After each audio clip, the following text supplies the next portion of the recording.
হচ্ছে কি আমাদের ডিফারেন্ট টাইপস এর মেশিনারিজ আছে। এখানে লেদ একটা ডিপার্টমেন্ট, এখানে লেদ নামে একটা ডিভাইস বা এটা মেশিন, লেদকে মেশিন বলে না because lathe is the mother of all machines. তো এখানে 10টা লেদ আছে আমাদের। এটা হচ্ছে মিলিং, এটা একটা মেশিন, এটা হচ্ছে মিলিং। তোমরা যারা মেশিন নিয়ে সার্চ করতে চাও, মিলিং মেশিন, লেদ দিয়ে এগুলো দিয়ে গুগল করলে এখানে অনেক ধরনের অপারেশনস পেয়ে যাবে। এবং ইনিশিয়ালি আমি কিছু ভিডিও দেখিয়েছিলাম, লেদ, মিলিং, ডিলিং, এগুলা কিছু ভিডিও দেখিয়েছিলাম। গ্রাইন্ডিং এগুলা করে, এইসব অপারেশন গুলা করে আমরা নতুন নতুন মেশিনারিজ বানাতে পারি।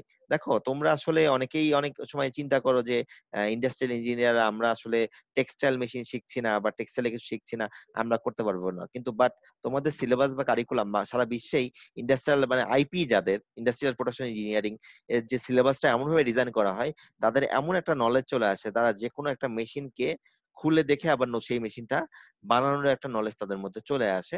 হ্যাঁ, এই কিছু নতুন জিনিস তো এখানে সেই মেশিনটার জন্য শিখে নিতে হয়, কিন্তু তার বানানোর নলেজ বা ক্যাপাবিলিটি, ডিজাইনিং থেকে শুরু করে প্রতিটা স্টেজে ধাপে ধাপে তোমাদের শেখানো হয়। যেমন গত সেমিস্টারে ফার্স্ট সেমিস্টার যেটা, এটা সেকেন্ড সেমিস্টারে মানে আগামী সেমিস্টারে তোমাদের এই ওয়ার্কশপটা করতে হয়। সেখানে বিভিন্ন টাইপের অপারেশনস গুলা করে করে আমরা প্রোডাক্ট গুলাকে বানানোর কাজটা দেখি। তারপরে মেকানিক্যাল ড্রয়িং শেখানো হয়, যে একটা প্রোডাক্টকে কিভাবে ডিজাইন করার জন্য বেসিক কিছু ড্রয়িং জানা লাগে, সেই ড্রয়িংটা শেখানো হয়। তুমি কল্পনা করছো এরকম একটা প্রোডাক্ট বানাবা, কিন্তু সেটা যদি পারফেক্টলি আঁকতে না পারো ইঞ্জিনিয়ারিং ওয়েতে, তাহলে কি সেটা কোনো ডেভেলপমেন্ট করা সম্ভব? জি না স্যার। জি না, সম্ভব না। তো এখন এটা প্রথমে হাতে ড্রয়িংটা আমরা করব, এরপরে সফটওয়্যারে করব, কারণ হাতে ড্রয়িং করতে অনেক বড় সময়, অনেক বেশি সময় লাগে। সফটওয়্যার আমাদেরকে অনেক তাড়াতাড়ি এই কাজটা করে দিতে পারে। এবং হাতে ড্রয়িং করতে যেটা ধরো 1 ঘন্টা লাগে, সব সফটওয়্যারে তো 10 থেকে 15 মিনিটে অনেক সময় ড্রয়িংটা হয়ে যায়। তো এই সফটওয়্যার ড্রয়িং করার পরে ওটা ফিজিক্যালি দেখতে কেমন হবে, সেটা কালার দিয়ে তুমি বিভিন্ন ভাবে অ্যানিমেশন বা সিমুলেশন করে তুমি দেখতে পারবা যে জিনিসটা অ্যাপ্রোপ্রিয়েটলি কেমন হবে। এইটার পরের ধাপ হচ্ছে থার্ড ইয়ারে 3-1-এ তোমাদের একটা কোর্স আছে, প্রোডাক্ট ডিজাইন এন্ড ডেভেলপমেন্ট। ওখানে নতুন প্রোডাক্ট, তোমার এনিথিং যেটা কখনো এখনো এক্সিস্ট করছে না বাজারে, এরকম একটা প্রোডাক্ট ডেভেলপমেন্ট করতে হবে। সেটা শুধু হাতে কাগজে কলমে না, প্র্যাকটিক্যালি প্রোডাক্টটা দেখতে কেমন হবে সেটা তোমাকে বানায় লাস্টে প্রেজেন্টেশন দিতে হবে। সো এটা সবসময় আমি সব ইন্ডাস্ট্রিয়াল ইঞ্জিনিয়ারদের বলি, আমাদের যারা বিএফটি তারা হচ্ছে, তো যারা টেক্সটাইল বা আদার যারা ডিপার্টমেন্ট, তারা যে মেশিন গুলা বা যে কোনো মেশিনারিজ গুলা, তারা যে মেশিন গুলা দিয়ে কাজ করতেছে, তুমি চাইলে ওই মেশিন গুলা বানাতে পারবা, তোমার এই নলেজটা হয়ে যাবে। তার মানে এটা না পরীক্ষা ক্লাসেই সব কারিকুলাম দিয়ে দিবে, ক্লাসে তোমাকে একটা ইনস্ট্রাকশন দেওয়া হবে, সেই অনুযায়ী তুমি যদি নিজেকে ডেভেলপ করো, তোমার জন্য এটা খুব কঠিন কিছু না। ওয়ালটন বা বড় বড় বাংলাদেশি যে কোম্পানিগুলো এখন আসতেছে, যেমন ফেয়ার ইলেকট্রনিক্স বা স্যামসাং, এরা কিন্তু প্রোডাক্ট ডিজাইন ডেভেলপমেন্টে এই ডিজাইনিং এর জন্য হিউজ ইন্ডাস্ট্রিয়াল ইঞ্জিনিয়ার নাই এখন। আমাদেরই অলরেডি, আমাদেরই কুয়েটেরই, আমি কুয়েটের, তো আমার কুয়েটেরই মোটামুটি বলা যেতে পারে নিয়ার অ্যাবাউট 20 থেকে 30 জন শুধু ডিজাইনিং এ আছে। তারা শুধু সফটওয়্যার গুলা ভালো মতো ডিজাইন করতে পারে এবং সফটওয়্যার সিমুলেশন এই কাজগুলা তারা করে। ঠিক আছে? তো যাই হোক, আমি যেটা বলতে চাচ্ছিলাম, এটা আসলে তোমার লেআউট নিয়ে প্রশ্ন ছিল, যে স্যার এটা কিভাবে কাজ করতেছে। এখন এখানে আমি এখানে যেরকম করে আঁকছে সেটা আঁকার দরকার না, আমি একটা কনভেনশনাল লেআউট চিন্তা করতেছি। মনে করে একটা জব, সেই জবটার নাম হচ্ছে এ জব, এবং জবের জন্য আমাকে ডিফারেন্ট টাইপস এর মেশিনারিজ লাগবে। সেই মেশিনের সিকোয়েন্সটা আমি জানি, এবং এখানে কি হয়েছে, ডিফারেন্ট টাইপস এর মেশিনারিজ কি করা আছে, অ্যারেঞ্জ করা আছে বা সাজানো সাজানো আছে। জবটা আমার কাছে আসলো, আসার পরে আমি জানি প্রথমে একটা লেদে যাবে, লেদে পাঠালাম, লেদের পরে সেকেন্ড আরো একটা লেদে কাজে লাগবে, সেখানে এই লেদে পাঠালাম, তারপরে মিলিং এ হয়তো কাজ করা লাগবে, আমি মিলিং এ পাঠিয়ে দিলাম। মিলিং এ অপারেশন হওয়ার পরে একটা ডিলিং করতে হবে, ডিলিং করলাম, ডিলিং করার পরে আবার একটা মিলিং করা লাগবে, করলাম।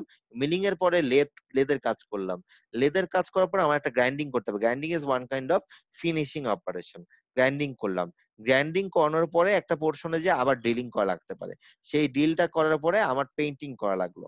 পেইন্টিং এর পরে আমি পার্ট গুলাকে অ্যাসেম্বল করলাম, এবং অ্যাসেম্বল করে একটা ধাপে দুটা ধাপে অ্যাসেম্বল করে, 2-3টা ধাপ হতে পারে অ্যাসেম্বল করার, মানে এগুলো জয়েন করা পার্ট গুলাকে অ্যাসেম্বল করে লাস্টে আমি প্রোডাক্টটাকে কি করলাম, ডেলিভারি দিয়ে দিলাম। এই যে দেখো এখানে কিন্তু আমার অর্ডারের অনুযায়ী কিন্তু আসলে মেশিনারিজ কি কোনো মুভ করেছে? মেশিনকে আমি জি নতুন না করে স্যার। সাজিয়েছি? সাজাইনি। না আচ্ছা স্যার। একই টাইপের ফাংশনাল মেশিনারিজ গুলা কিন্তু এক জায়গাতেই আছে। একই টাইপের ফাংশনাল মেশিনারিজ গুলা কি আছে, কোন একই জায়গাতে? জায়গায় আছে। আর আমার যেহেতু অর্ডারের মানে ভ্যারাইটি অনেক বেশি, হয়তো বা এরকম অর্ডার আর নাই আমার কাছে, এই একটা অর্ডার যেটা আমি এখন দেখালাম, ঠিক আছে, এই একটা অর্ডারই। এই একটা অর্ডার যেভাবে আসছে এই জন্য আমি কি প্রতিটা মেশিন মুভ করাবো? না, আমি কি করব, আমার প্রোডাক্টের ট্রান্সপোর্টেশন করিয়ে আমি জবটা ডান করে ফেলবো। এবং ডিফারেন্ট ডিফারেন্ট ডিপার্টমেন্টে ডিফারেন্ট ডিফারেন্ট অ্যাক্টিভিটিস গুলো আছে। যেমন অ্যাকাউন্টস ডিপার্টমেন্টে 3-4 জন লোকজন থাকে, তারা শুধু অ্যাকাউন্টস এর কাজই করে। তার মানে তাহলে মানে আমি বলতে পারি কি যে অ্যাকাউন্টস তাহলে 3টা বা 4টা এরকম মেশিনারিজ এর মতো বলতে পারি, এই যে 1টা 2টা বা 3টা। আবার যদি বলি আমরা ব্যাংকেও তাই। তো এরকম ভাবে ফাংশনাল জিনিসগুলোকে এক জায়গায় রাখতে হয় এবং আমাদের মুভমেন্ট বা ট্রান্সপোর্টেশনটা এইভাবে হয়ে থাকে। এবং ফাইনালি আমরা কি হলাম, আমার প্রোডাক্টটা রান হয়ে গেল। আর কখন এই ধরনের লেআউট করব, যখন আমাদের অর্ডার কোয়ান্টিটি, কম থাকবে স্যার, হ্যাঁ কোয়ান্টিটি লো, আর হচ্ছে ভ্যারাইটি, ভ্যারাইটি বেশি, হ্যাঁ ভ্যারাইটি ভ্যারাইটি হাই। হাই। আবার অনেক জায়গাতে এটা বলে কোয়ান্টিটি হাই ভ্যারাইটি হাই। এটাও সঠিক যে অনেক ভ্যারাইটি আছে এবং প্রত্যেকটাই একটা দুটা করে, কিন্তু ওভারঅল কোয়ান্টিটি অনেক বেশি। মনে করো 50-60টা টাইপের প্রোডাক্ট, ঠিক আছে, মানে কালে কোয়ান্টিটি একবার লো বলা যায় না। স্পেসিফিক ভাবে একটা প্রোডাক্ট বললে সেটা লো, কিন্তু ওভারঅল কিন্তু 50-60টা প্রোডাক্ট এবং ভ্যারাইটিও হাই, 20-30টা টাইপের প্রোডাক্ট। 20-30টা প্রোডাক্ট কিন্তু আমরা এই লেআউটেই কাজ করে ফেলতে পারবো। এর জন্য আমাদের নতুন করে কি করতে হবে না, মেশিন সেট আপ বা চেঞ্জ করতে হবে না, মেশিন অলরেডি সেখানে সেট হয়ে আছে। ঠিক আছে, এটা গত ক্লাসেই পড়িয়েছিলাম। তো আমরা গত ক্লাসে কি আমরা দেখেছিলাম কিনা, আমাদের প্রোডাক্ট লেআউট বা প্রসেস লেআউটের যে সুবিধা অসুবিধা গুলো পড়েছিলাম? এগুলো পড়েছিলাম, জি স্যার, পড়েছিলাম। এগুলো পড়েছিলাম। এখন মনে হচ্ছে, এখন হচ্ছে এই পার্থক্যটা বলবো। পার্থক্যটার আগে বলে ফেলি, এই পার্থক্য সুবিধা অসুবিধা তো অনেক আছে। পার্থক্যটার আগে আমরা একটা নতুন লেআউট নিয়ে কথা বলবো, সেটা হচ্ছে সেলুলার লেআউট। বর্তমান সময়ের মধ্যে একটা জনপ্রিয় লেআউট হচ্ছে এই সেলুলার লেআউট। মজার ব্যাপার হচ্ছে গার্মেন্টস ইন্ডাস্ট্রি গুলা তারা অনেক সময় তাদের এক্সপার্ট নিয়ে আসতেছে বাইরে থেকে সেলুলার লেআউটকে ফর্ম করার জন্য। মানে শ্রীলঙ্কা, ইন্ডিয়ান, এদেরকে নিয়ে আসতেছে। মজার ব্যাপার হচ্ছে তাদের ইন্ডাস্ট্রিয়াল ইঞ্জিনিয়ারিং এর খুব বেশি নলেজ নাই।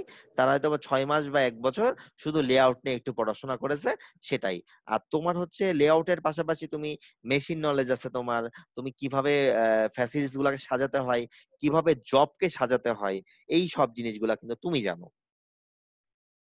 তার মানে বুঝতেই পারছি এগুলা নিয়ে তারা চিন্তা আছে, মানে তার মানে যেহেতু তাদের কনসার্ন আছে গার্মেন্টস কোম্পানি গুলা, গার্মেন্টস ইন্ডাস্ট্রি গুলা, তাহলে ডেফিনেটলি সেখানে তাহলে তারা একটা সার্টেন টাইমের পরে বুঝতে পারবে এটা যে ইন্ডাস্ট্রিয়াল ইঞ্জিনিয়ার ছাড়া এখানে উপায় নাই। তাহলে কি ইন্ডাস্ট্রিয়াল ইঞ্জিনিয়ারদের জবের প্রসপেক্ট কি আরো বাড়লো না সেক্ষেত্রে? জি স্যার। তো এটা হচ্ছে সেলুলার লেআউট, এটা একটা নতুন টাইপের লেআউট। এটা মানে খুবই ব্যবহৃত হয় এবং এটা একটা স্পেসিফিক একটা মানে আছে যেখানে আমি ইউটিলাইজেশনকে আরো বাড়াতে পারি। আমি দেখাচ্ছি এখানে কয়টা ডিফারেন্ট ডিপার্টমেন্ট আছে দেখো তো। 4টা। আমরা 4টা ডিপার্টমেন্ট চারটা। থেকেই আমরা 4টা সেল তৈরি করছি। একটা মানে 3টা 4টা টাইপের সেল বানালাম। একটা সেলে থাকবে এক্স রে, আল্ট্রাসাউন্ড আর প্যাথোলজি। আরেকটা সেলে থাকবে এক্স রে আর ইসিজি। আরেকটা সেলে থাকবে আল্ট্রাসাউন্ড আর প্যাথোলজি। আর লাস্টের সেলে থাকবে হচ্ছে এক্স রে, ইসিজি, প্যাথোলজি। এখন 4টা সেল কেন বানালাম খেয়াল করো। আমরা এই যে 4টা সেলের কথা বলছি, প্রথম সেলে কি কি থাকবে? এক্স-রে, আল্ট্রাসাউন্ড, আল্ট্রাসাউন্ড আর প্যাথোলজি। আর প্যাথোলজি। প্যাথোলজি লাগবে, তাই তো? তাহলে আমি কি করব, প্রথম সেলটা সাজানোর জন্য আমি একটা এক্স রে নিয়ে নিব, একটা আল্ট্রাসাউন্ড নিয়ে নিব, আর একটা প্যাথোলজি নিয়ে নেব। সেকেন্ড সেলের জন্য একটা এক্স রে, একটা ইসিজি নিয়ে নেব, ঠিক কিনা? থার্ড সেলের জন্য কি করব, একটা আল্ট্রাসাউন্ড নিব, আল্ট্রাসাউন্ড আর প্যাথোলজি। আর একটা প্যাথোলজি ডিপার্টমেন্ট নিয়ে নিলাম। আর ফোর্থ সেলের জন্য X ray, ECG and pathology নিলাম। এখন দেখো আগে ছিল কি সব একই জায়গার টাইপের জিনিসগুলো এখন এক জায়গায় ছিল। এখন কি করলাম, আমরা 4টা ডিফারেন্ট জায়গায় জোন বানাই ফেললাম। এই একটা সেল একটা জোন, এই একটা জোন, এই একটা জোন, আর এই একটা জোন। এই 4টা জোন যখন আমরা বানালাম, তখন একটু ভালো করে সহজ ভাষায় চিন্তা করো। মনে করো একটা পেশেন্টের রিকোয়ারমেন্ট হচ্ছে ডাক্তার তাকে বলেছে যে এক্স রে করতে আর ইসিজি করতে, তাকে সেল 2 তে পাঠিয়ে দিলে হবে না? জি স্যার। তার তাহলে জি। ট্রান্সপোর্টেশন কমে গেল কিনা?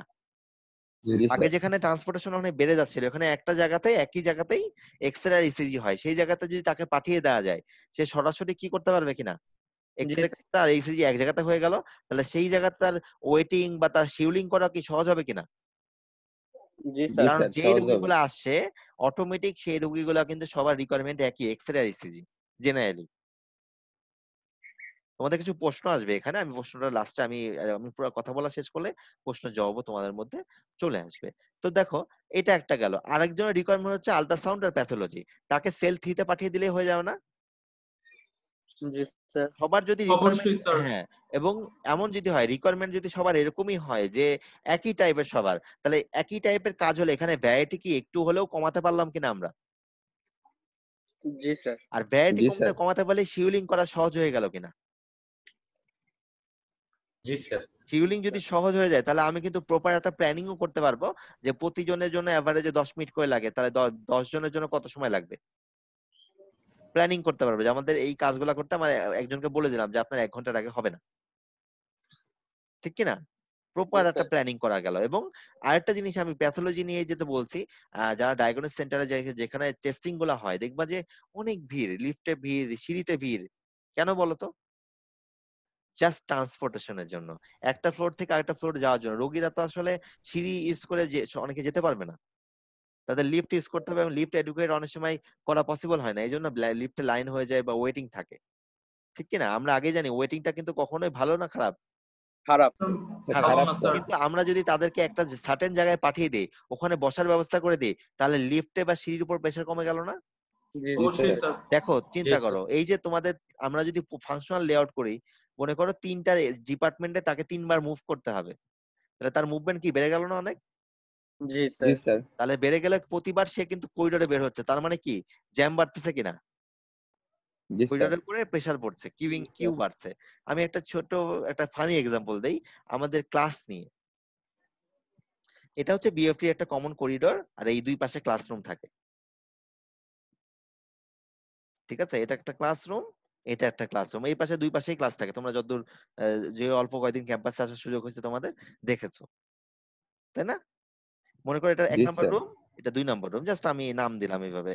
এখন মনে করো প্রথম 2টা ক্লাস তোমাদের 1 নাম্বার রুমে, ঠিক আছে? তৃতীয় ক্লাসটা 2 নাম্বার রুমে, ঠিক আছে? আর তৃতীয় ক্লাসটা যারা 1 নাম্বার 2 নাম্বারের 2 নাম্বার ক্লাসটা, মানে প্রথম 2টা ক্লাস তোমরা করছো 1 নাম্বার রুমে, আর তোমার তৃতীয় পিরিয়ডে যে কি হবে ক্লাসটা কোথায় যে হবে 2 নাম্বার রুমে। আর 2 নাম্বার রুমে ডেফিনেটলি তারা থাকবে না, তারা চলে যাবে। তাদের আসলে তারা চলে যাবে না, তাদের আবার ক্লাস আছে কোথায়? 1 নাম্বার রুমে। মানে তোমরা তাহলে কি করছো? এক্সচেঞ্জ করছো। এখন যদি এক্সচেঞ্জ করো তার মানে খেয়াল করো আমাদের যে করিডোর, এই করিডোরের ভিতরে তোমাদের 30 জন আর পাশের রুমে যদি 30 জন থাকে, তাহলে 60 জনের একটা বিশাল জ্যাম তৈরি হবে না এই জায়গাটাতে? জি স্যার। এটা ট্রাফিক জ্যামের মতো হয়ে যাবে। রাদার দেন আমরা যদি ইনিশিয়ালি প্ল্যানিং করে সফটওয়্যারে এমন করে রাখতাম যে কন্টিনিউয়াস তোমার 3টা ক্লাস, লাঞ্চ ব্রেকের সময় নেমে বাসায় চলে যাবা, তাহলে কি এই ধরনের সমস্যাটা হবে? না স্যার না স্যার। তো শিডিউলিং কত বড় একটা ভাইটাল রোল প্লে করতে পারে এখানে, আমি কি বুঝাতে স্যার পারলাম? মুভমেন্ট কমে যাবে স্যার হ্যাঁ, আমাদের কোয়ালিটি বলো বা আমাদের মেইন টার্গেটই সবসময় ট্রান্সপোর্টেশন বা মুভমেন্ট কমানো।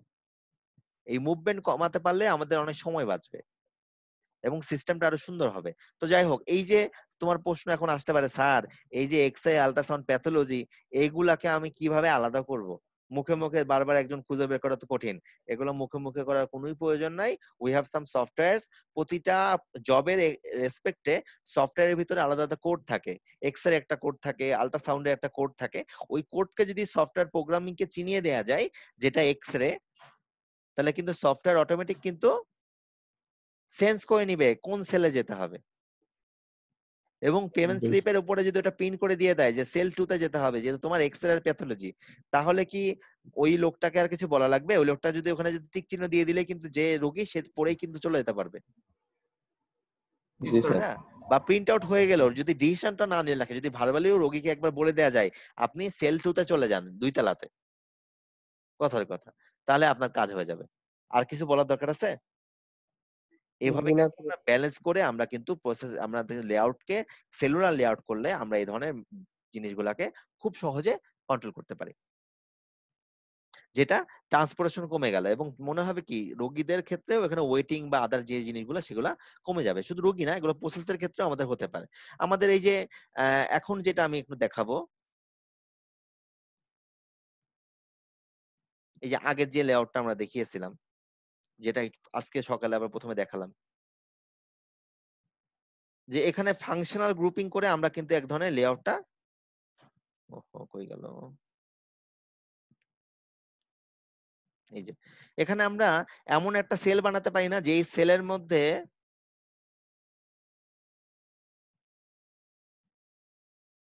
দুইটা লেদ আছে, একটা মিলিং আছে, হতে পারে কিনা? জি স্যার।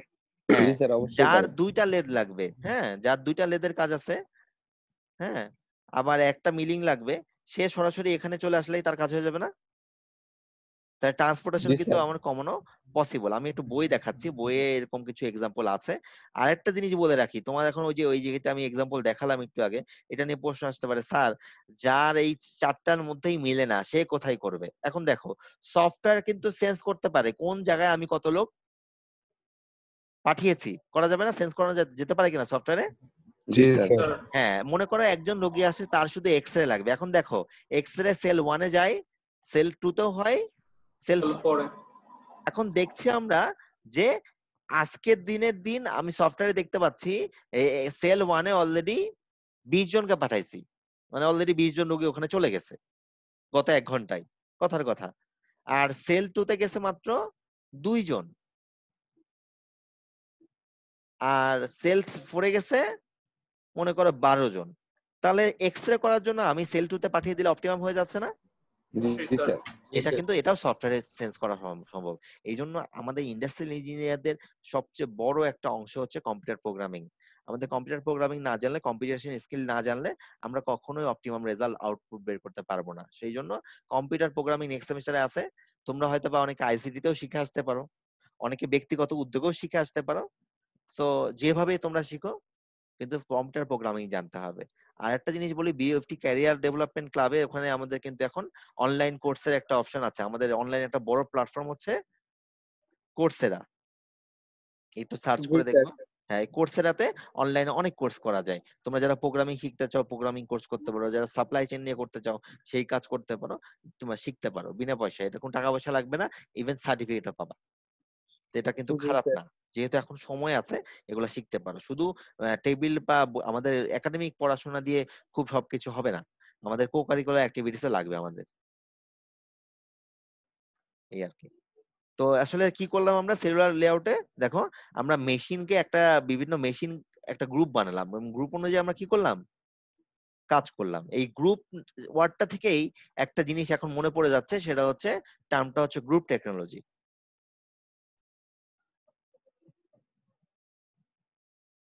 এটা একটু স্টাডি করবো, অনলাইনে সার্চ করে গ্রুপ টেকনোলজি নিয়ে একটু পড়াশোনা করবো আমরা। এটা বেসিক্যালি 4th ইয়ারে পড়ি গ্রুপ টেকনোলজি। গ্রুপ টেকনোলজিতেও সেলুলার লেআউটের একটা পারফেক্ট এক্সাম্পল করা হয়। এখানে একই টাইপের গ্রুপিং প্রোডাক্ট গুলাকে এক জায়গায় রাখার চেষ্টা করা হয় বা সিমিলারিটিস বের করার চেষ্টা করা হয়। ঠিক আছে, তাহলে এই যে দেখো, খুব সহজ ভাষায় যেটা লেখা আছে, group are determined by the operations needed, যেরকম অপারেশন লাগতে পারে to perform work for a set of similar item. মানে একই টাইপের কাজ হলে আমরা কি করি, একটা সেট বানিয়ে ওখানে সবগুলাকে পাঠিয়ে দিই। আচ্ছা একটু বয়ে যাই আমাদের,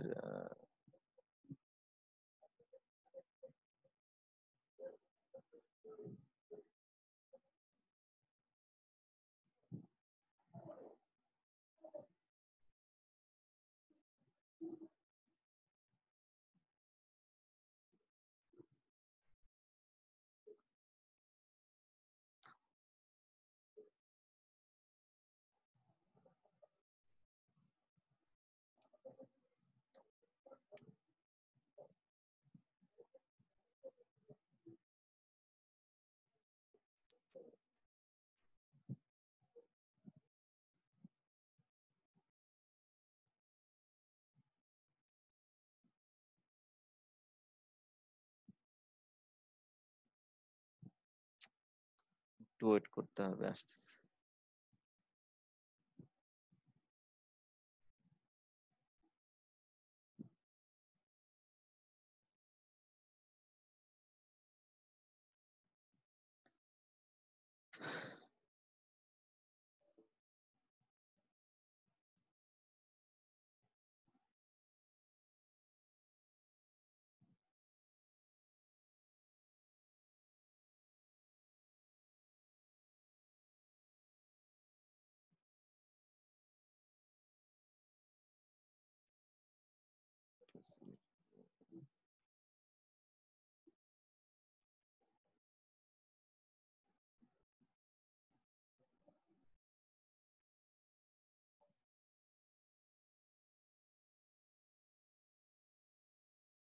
এই যে দেখো আমরা প্রোডাক্ট লেআউট নিয়ে আগে বলেছিলাম, এখানে কনভেনশনাল কিছু ছবি আছে, লিনিয়ার ওয়েতে যেভাবে কাজ হয় সেভাবে।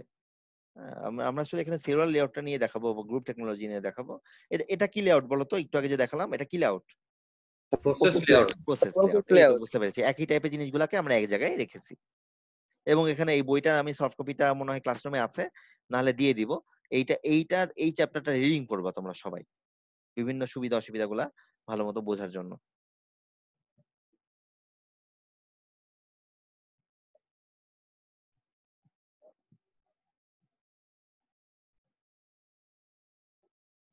এই যে দেখো এটা কি, এটা হচ্ছে গ্রুপ টেকনোলজি বা সেলুলার লেআউট। একটু আগে যে বললাম, দেখো এখানে সেল 1-এ কি করেছে, একটা লেদ, দুইটা ডাই, একটা গ্রাইন্ডিং কে রেখেছে। সেল 2-তে কি রেখেছে, শুধু লেদ আর গ্রাইন্ডিং। যাদের লেদ আর শুধু গ্রাইন্ডিং লাগবে তারা কি করে যাবে, সেল 2-তে কাজ চলে যাবে। আরেকটা সেলে রাখা হয়েছে কি, দুইটা লেদ, একটা গ্রাইন্ডিং, একটা প্রিন্টিং বা প্রেসিংও হতে পারে। তাহলে এখানে হচ্ছে আরেকটা সেল। এটা তাহলে কি বুঝতে পারলাম, এটা কিন্তু 3 টাইপের সেল তৈরি করা হয়েছে, এবং যার যেরকম রিকোয়ারমেন্ট সেই অনুযায়ী সেই সেলে প্রোডাক্ট গুলা যে চলে যাবে। তাহলে এটাও কিন্তু, এইটা অনেক সময় অনেকে বলে সেলুলার লেআউটটা হচ্ছে কি প্রসেস লেআউট আর প্রোডাক্ট লেআউটের মধ্যবর্তী একটা অংশ। এখানে আবার সুবিধাটা কি, এখানে অনেক সময় কেউ যদি চাই যে লেদে দুটা কাজ করার পর আবার ব্যাক আসতে হবে, মানে ডিলে এখানে আসতে হবে, আসতে পারে, কোনো সমস্যা নেই। ঠিক মানে আছে, স্যার প্রসেস লেআউটে আমরা ব্যাকওয়ার্ডস যেতে পারবো। হ্যাঁ হ্যাঁ, প্রসেস লেআউটে আমরা ব্যাকওয়ার্ড যেতে পারি, আর সেলুলার লেআউটেও যাওয়া যায়। ঠিক আছে, এটা এই চ্যাপ্টারের এখানে কোনটার সুবিধা অসুবিধা কি রিডিং করলে বুঝতে হবে। দেখো রিডিউস ডাব্লিউআইপি, ওয়ার্ক ইন প্রসেস এখানে কমে যায়, কারণ ওই যে ওয়েটিং থাকে না। তারপর কি দেখো রিডিউস সেটআপ টাইম, ওই যে সেটআপ টাইম সময় যায়। রিডিউস ম্যাটেরিয়াল হ্যান্ডলিং কস্ট, ওই যে একটা সেলে পাঠিয়ে দিচ্ছে, ওই যে একটু আগে বুঝালাম তোমাকে যে একই টাইপের প্রোডাক্ট এক জায়গায় পাঠিয়ে দিলাম, ওখানে তাহলে শিউলিং করা সহজ, আর ম্যাটেরিয়াল হ্যান্ডলিং ওইটুকুর মধ্যেই কাজ হয়ে যাচ্ছে। ওই যে আমি বললাম যে রোগীকে 3 তলা থেকে 5 তলা 2 তলা মুভ করানো হচ্ছে, ট্রান্সপোর্টেশন অনেক বেড়ে গেল না তার। বাট আমি যদি একটা সেলে পাঠিয়ে দিই, ওইখানে যদি কাজ শেষ হয়ে যায়, এটা ট্রান্সপোর্টেশন কি হয়েছে, অনেক অপটিমাইজ হয়ে গেছে। আবার বেটার শিডিউলিং, এটা খুব সহজেই করা যায় শিডিউলিংটা। স্যার 1 নাম্বারটা একটু দেখি স্যার। হ্যাঁ স্যার 1 নাম্বারটা স্যার, 1 নাম্বারটা কি ছিল স্যার? রিডিউস ওয়ার্ক, স্যার ঠিক আছে স্যার। এই আর কি। তাহলে আমরা স্লাইডে আবার ফিরে আসি, এটা বইটা আমি দিয়ে দিব না এটা। আচ্ছা, এরপরে আসি cellular layout, sorry fix position layout.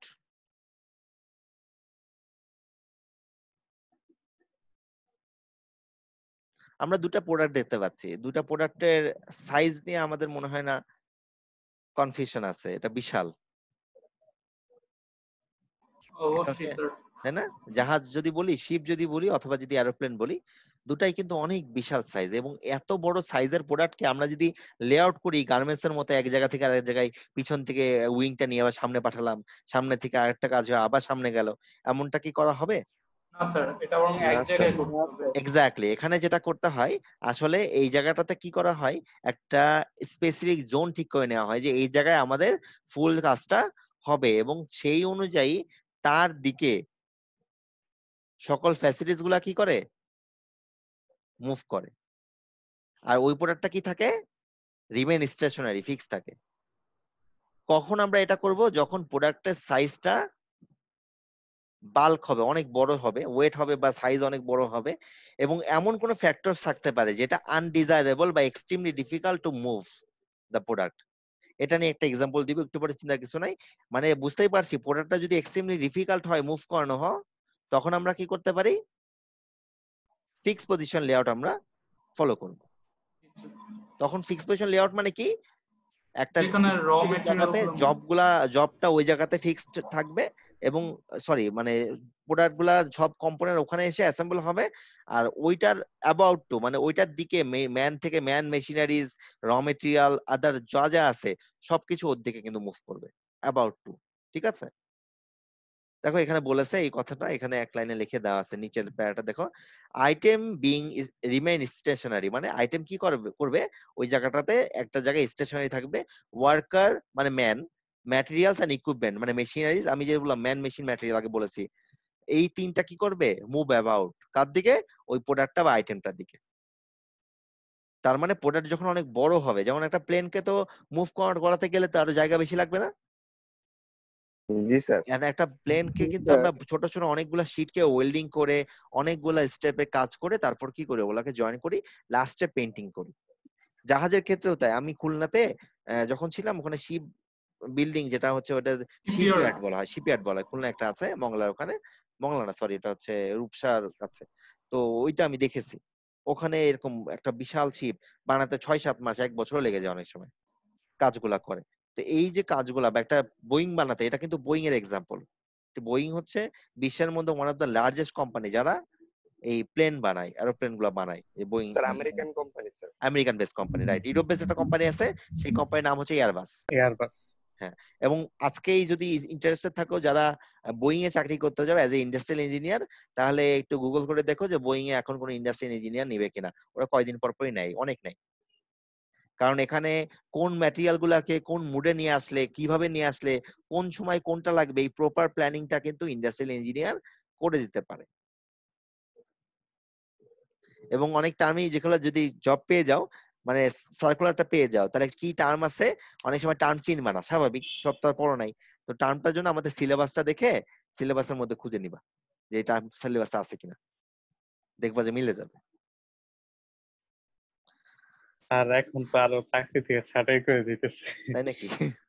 চাকরি ছাটাই তোমার, এখন তো আর তুমি চাকরি করতেছো না।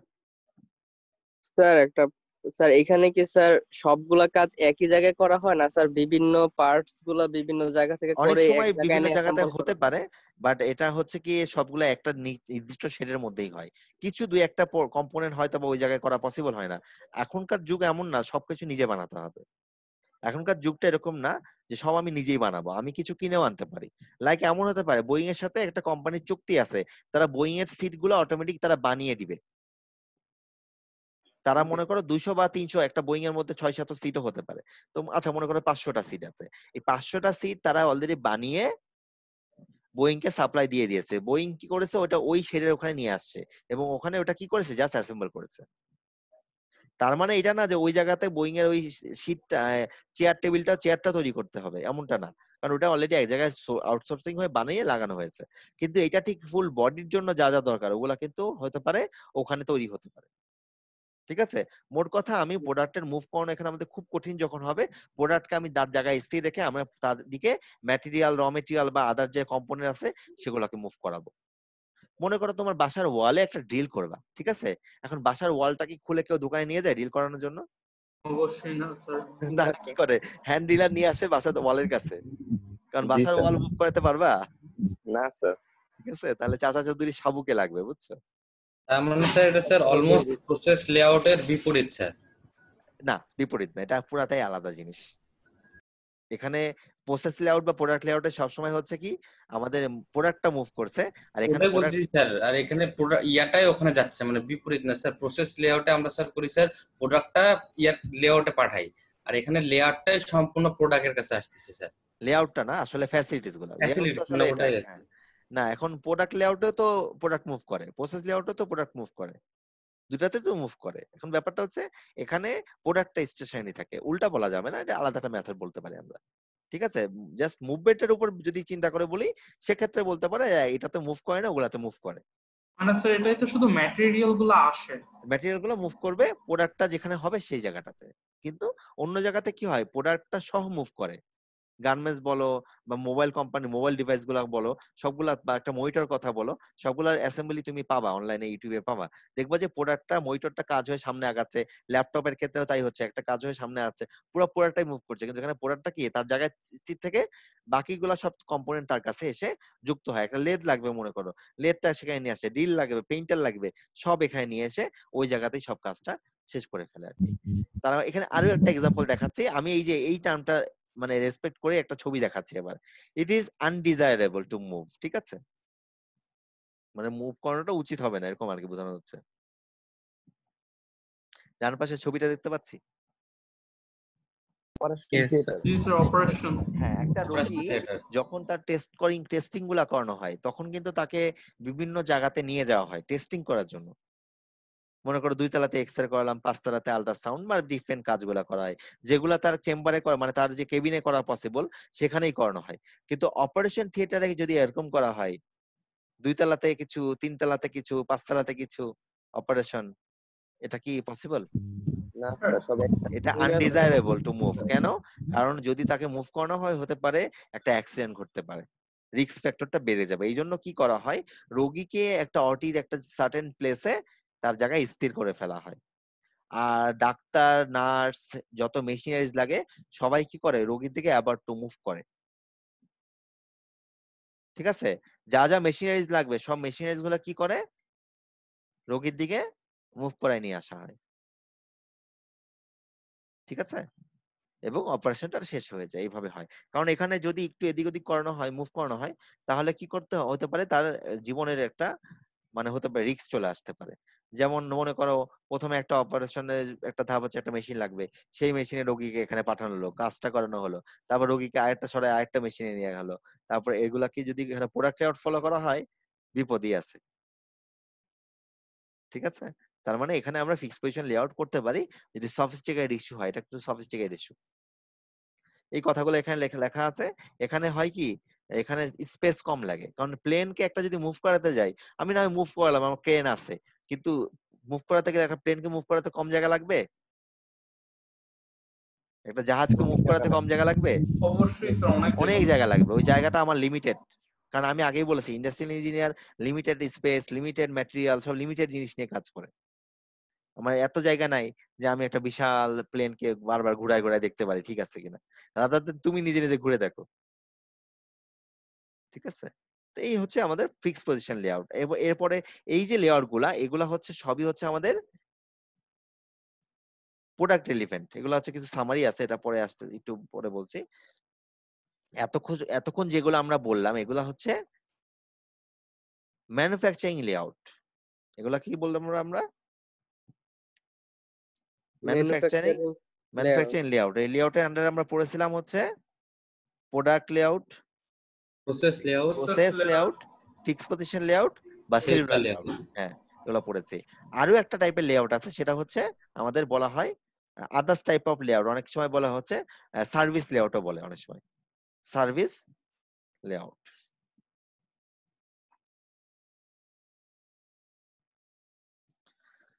দেখো সার্ভিস লেআউটে যদি আমরা যাই, সার্ভিস লেআউটে কি হতে পারে, অফিস লেআউট। যেমন একটা অফিসের লেআউট কিন্তু জেনারেলি, একটা অফিস মানে কিন্তু বেসিক্যালি সার্ভিস ওরিয়েন্টেড অর্গানাইজেশন। আমাদের তোমাদের স্যাররা যেভাবে বসেন ক্লাসের একইভাবে কি বসানো হয়? না স্যার। স্যার, হ্যাঁ, অফিস লেআউটটা কিন্তু একটু ডিফারেন্ট, নর্মাল লেআউট থেকে একটু আলাদা। আবার যদি বলি অফিসে যে লেআউট, অফিসে কি চিন্তা করে, যারা অফিসার যারা বসবে বা যারা ওয়ার্কাররা বসবে তারা যেন একটা কমফর্টনেস পায়, একটা সেফটি পায়, এবং যাতে তাদের ইনফরমেশন শেয়ারিং গুলা সহজ হয়, খুব সহজে কমিউনিকেট করতে পারে। এই একটা ছবি দেখাবো। রিটেলার লেআউট মানে মনে করো সুপার শপ থেকে শুরু করে একটা গ্রোসারি শপ গুলাতে, এই জায়গাগুলো লেআউট কি নর্মাল অফিস লেআউটের মতো হয়? অবশ্যই না স্যার। সেখানে এমন ভাবে লেআউটটা করা হয় যাতে প্রোডাক্ট গুলা কাস্টমারের খুব কাছাকাছি নিয়ে যাওয়া যায়, কাস্টমার যেন চোখে দূর থেকে প্রোডাক্টটা দেখতে পায়। দেখো কাস্টমার এক্সপোজার দিকে আসে, স্বপ্নে যাও দেখবা এত সুন্দর করে প্রোডাক্ট গুলো সাজানো আছে, দূর থেকে তুমি দেখতে পাবে যে ওখানে ওই প্রোডাক্টটা আছে, এবং হয়তো বা ইন্ডিকেশন দেওয়া আছে সাইনবোর্ড দিয়ে। এবং চিন্তা করে কি অল্প জায়গার মধ্যে কিভাবে বেশি ম্যাটেরিয়াল রাখা যায় এবং ডিসপ্লে করা যায়। কারণ দুইটা র‍্যাকের মাঝখানে স্বপ্নে কি খুব বেশি জায়গা থাকে? জাস্ট একটা ট্রলি নিয়ে মুভ করা যায় এরকম জায়গা থাকলে কিন্তু এনাফ, ওইটুকুই জায়গা তারা রাখে, জি স্যার। তাই না? এটা জি হচ্ছে স্যার। আমাদের কি বললাম, এটা হচ্ছে আমাদের রিটেলার লেআউট। আর একটা হচ্ছে warehouse layout. Warehouse আমরা যে ম্যাটেরিয়াল রাখি, ওয়্যার হাউসে কি কাস্টমারের এক্সপোজারের খুব বেশি দরকার আছে? না ওয়্যার হাউসে তো আমাদের না সব স্যার। অনেক পর থাকে, কিন্তু ওখানে টার্গেট কি থাকবে, ম্যাটেরিয়াল হ্যান্ডলিং যেন ভালো হয়। আমরা মনে আছে একটা ভিডিও দেখেছিলাম প্রথম দিকে ম্যাটেরিয়াল হ্যান্ডলিং এর, ওটা কিন্তু একটা ওয়্যার হাউসের ম্যাটেরিয়াল হ্যান্ডলিং সিস্টেম ছিল। ঠিক আছে? তো এখানে কি হয় যে এমন ভাবে প্রোডাক্ট গুলো রাখবো যেমন স্বপ্নেরই, যদি ওয়্যার হাউসের দিকে তাকাও দেখবে এত সুন্দর না যেটা দোকানটা এত সুন্দর। কারণ ওয়্যার হাউসে তারা চিন্তা করে যে ট্রেড অফ করে কি ম্যাটেরিয়াল হ্যান্ডলিং কস্টটা কিভাবে কমানো যাবে এবং স্পেসটাকে কিভাবে ব্যবহার করা যাবে। এগুলা যেগুলা বললাম এগুলো হচ্ছে কি সার্ভিস লেআউট। এগুলা কি বলছি? Service layout. দেখো এটা কি একটা অফিস লেআউট, এটা কি একটা ব্যাংকের লেআউট, এটাও কিন্তু ওয়ান কাইন্ড অফ একটা অফিস লেআউট। Office layout. এবং এখানে একটা ওখানে টার্ম ছিল কি ইজি টু কমিউনিকেট। এখানে খুব ইজি না কমিউনিকেট করা বলো? জি ওপেন স্যার। না, ইজিলি কিন্তু একজন একজনের সাথে কমিউনিকেট করতে পারবে খুব সহজে। এবং যদি কেউ চায় মিটিং, ডিপার্টমেন্টে অনেক সময় মিটিং থাকে বা রেস করতেছে, সেখানে এখানে বসে সেই মিটিং গুলো অ্যাক্টিভেট করতে পারবে নিজেদের মধ্যে।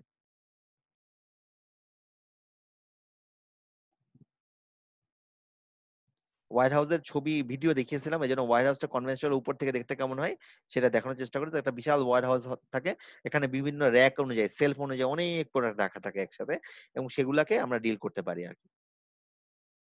ঠিক আছে, এটা হচ্ছে কনভেনশনাল কিছু লেআউট গেল। এবার হচ্ছে আমরা ওভারভিউ করে ফেলবো।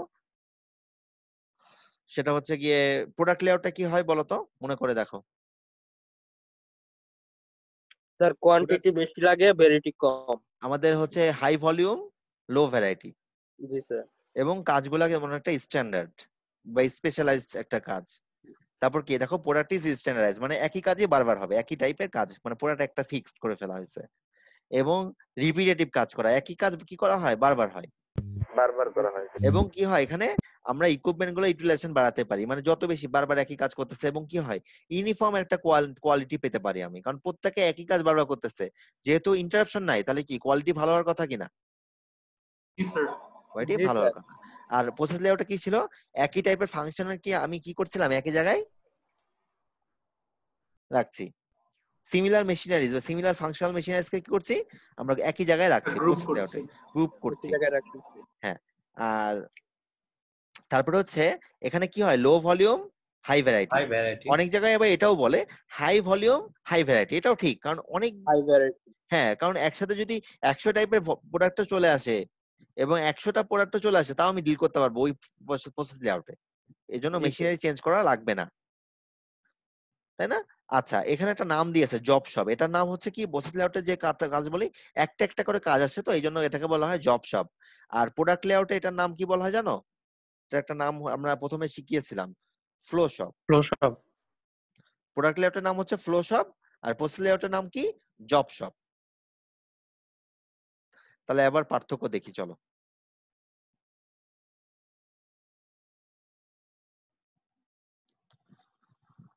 আমাদের লাস্ট স্লাইড, এটা আমাদের চ্যাপ্টার মোটামুটি শেষ। দেখো আমরা কি করি এখানে, এখানে সবগুলো আমি ডিটেলস যাবো না, আমার মনে হয় তোমরা ওগুলো অনেকবার আলোচনা করা হয়েছে, মোটামুটি বুঝতে পারবে। দেখো ওয়ার্ক ফ্লোটা কি, এখানে স্ট্রেট লাইন না, প্রোডাক্ট লেআউটে একটা স্ট্রেট লাইনে চলছে, লিনিয়ার হোক জি বা স্যার। ইউ শেপ হোক, একটা স্ট্রেট লাইনে চলতে, কিন্তু এখানে কিন্তু স্ট্রেট লাইন না, ফ্লোটা ভ্যারি করতে পারে, ডিফারেন্টের জন্য কি হতে পারে, ডিফারেন্ট হতে পারে।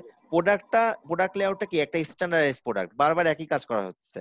কিন্তু প্রসেস লেআউটে কি ডাইভার্সিফাইড প্রোডাক্ট, ডিফারেন্ট, এক একটা একরকম, একটার সাথে একটা কোনো সিমিলারিটিস নাও থাকতে পারে। দেখো অ্যাপ্লিকেশন কি বলেছি, হাই ভলিউম ফিউ প্রোডাক্টস। আবার এখানে দেখো কি বলেছে, হাই ভলিউম হাই ভ্যারাইটি, মানে এটা লো ভলিউম বলা যেতে পারে, হাই ভলিউম বলা যেতে পারে। বললাম না অনেক একসাথে 1000টাও যদি আসে, 1000 ভ্যারাইটি, তাহলে ভলিউম কিন্তু কম বলা যাচ্ছে না, সেক্ষেত্রেও আমি কিন্তু তাকে প্রসেস লেআউটে ডিল করতে পারবো। স্যার এটা তো আমরা রিভার্সেও যেতে পারবো, এটাও তো বলতে পারি, তাই না? মানে রিভার্স মানে, স্যার আপনি বলছিলেন না যে প্রোডাক্টটা ব্যাকওয়ার্ডও যেতে পারবে? হ্যাঁ রিভার্সের জিনিসটা আসলে ওই যে এই ওয়ার্ক ফ্লোর মধ্যেই চলে আসে। দেখো diversified verified flow, variable flow, এই জন্য রিভার্স আলাদা করে একটা পয়েন্ট লেখার কোনো প্রয়োজন নাই। এটা স্ট্রেট লাইন ওয়ান ওয়ে, আর এটা কিন্তু ভেরিয়েবল, মানে মুভ করবে বিভিন্ন ভাবে। ডিফারেন্ট ওয়েতে হ্যাঁ যাবে। হ্যাঁ হ্যাঁ, এটা এই জন্য এটা আলাদা করে বলার কোনো প্রয়োজন নাই। ইনভেন্টরির ব্যাপারটা একটু পরে বলছি। ব্রেকডাউন, একটা মেশিন বন্ধ হলে প্রোডাক্ট লেআউটে কি হয়, প্রসেস লাইনটা কি হয়, থেমে যায়। অফ হয়ে যায়। জি বাট স্যার। এটা can tolerate, we can able to manage this thing. এটা হচ্ছে প্রোডাকশন যেহেতু সেন্টারটা কি, একাধিক মেশিন থাকে। হ্যাঁ একাধিক মেশিন থাকে, কাজ চালানো যাবে। এটা প্রোডাকশন সেন্টারটা খুব সিম্পল, যে একটা জায়গায় ইনপুট দিচ্ছে, ওদিকে আউটপুট বেড়ে যাচ্ছে। এটা কিন্তু অত সিম্পল না, এটা ভ্যারি করে। দেখুন তোমাদের লেআউটটা দেখেও প্রথমে ভয় লেগেছে যে কি করছে, এক জায়গা থেকে আরেক জায়গায় যাচ্ছে, বুঝতে পারছেন না, কারণ অপারেশনস তো আমি জানি না, আমি জাস্ট একটা এক্সাম্পল দেখিয়েছি এই জন্য। আগে দেখো, যেখানে ভ্যারাইটি কম ডিল করা যায়, তখন ফ্লেক্সিবিলিটি কি হবে, অনেক কম হবে। ভ্যারাইটি যেহেতু কম, ফ্লেক্সিবিলিটি কম, কিন্তু এখানে কি হবে, ফ্লেক্সিবিলিটি অনেক বেশি ডিফারেন্ট টাইপস অফ জিনিসকে আমি একসাথে ডিল করতে পারি। আমি উদাহরণ দিয়েছিলাম ফ্লেক্সিবিলিটি নিয়ে, মনে করো একটা লাইন থেকে কুকিজ বের হচ্ছে, সেখান থেকে হয়তোবা কেক বের হবে না প্রোডাক্ট লেআউট অনুযায়ী।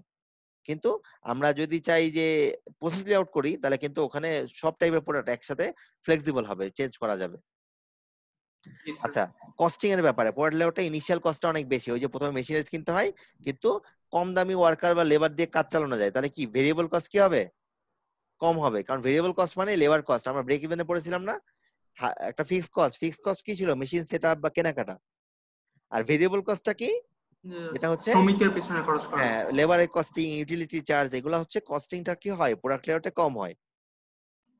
আর প্রসেস লেআউটে কি হয়, মেশিন একাধিক দরকার নাই, বাট আমাদের এক্সপার্ট অপারেটর লাগবে। এক্সপার্ট অপারেটর দিতে গেলে আমাদের কি হবে? ভেরিয়েবল কস্ট কি হবে? বেড়ে যাবে। WIP মানে ওয়ার্কিং প্রসেস ইনভেন্টরি। প্রোডাক্ট লেআউটে আসলে কি হয় যে ওয়ার্কিং WIP কে আমি অনেক সময় লাইন ঠিক মতো না থাকলে অনেক সময় WIP হয়ে যেতে পারে, প্রোডাক্ট জমে যেতে পারে লাইনের মধ্যে, কারণ একটা তো আরেকটার সাথে ডিপেন্ডেন্ট, তাই না? জি 13 স্যার। নম্বর মেশিন 12 নম্বরের সাথে ডিপেন্ডেন্ট। 12 নম্বরে যদি প্রোডাক্টটা না আসে 13 নম্বরে কাজ হবে না, 13 নম্বর যদি জি না হয় স্যার। 14 নম্বর হবে না। কিন্তু এখানে কি হয়, WIP টা অনেক সময় ডিল করা পসিবল হয়। লো টার্নওভার ইন্ডিপেন্ডেন্ট। বোট, হ্যাঁ, কারণ এখানে একটার সাথে একটা ডিপেন্ডেন্সি আছে, কিন্তু ওর সাথে আবার ব্যাকআপ হিসেবে প্যারালাল হিসেবে আরো 2-1টা মেশিনও আছে। জি স্যার। ঠিক আছে?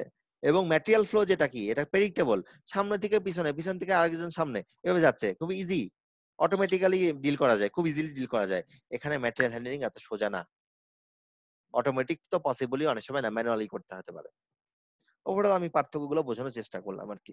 এগুলো এটা বই থেকে স্ক্রিনশট নাও, বইয়ে দেখলে আরো পাবা। আর ওই চ্যাপ্টারটা দিব, ওই চ্যাপ্টার রিডিং করবা, যে এই টার্মগুলো পড়লাম ওগুলা দেখলেই হবে। চ্যাপ্টার অনেক কিছু আছে, ওগুলা অত ডিটেইলস এখন ডেপথে যাওয়ার দরকার নেই। Just product layout, process layout আর সেলুলার লেআউট বা যে গ্রুপ টেকনোলজি যে লেআউটটা, এগুলো একটু রিডিং করবা, ওই বইয়ের চ্যাপ্টারটা আমি দিয়ে দিব না, ঠিক আছে? আর কি কোনো প্রশ্ন থাকলে বলতে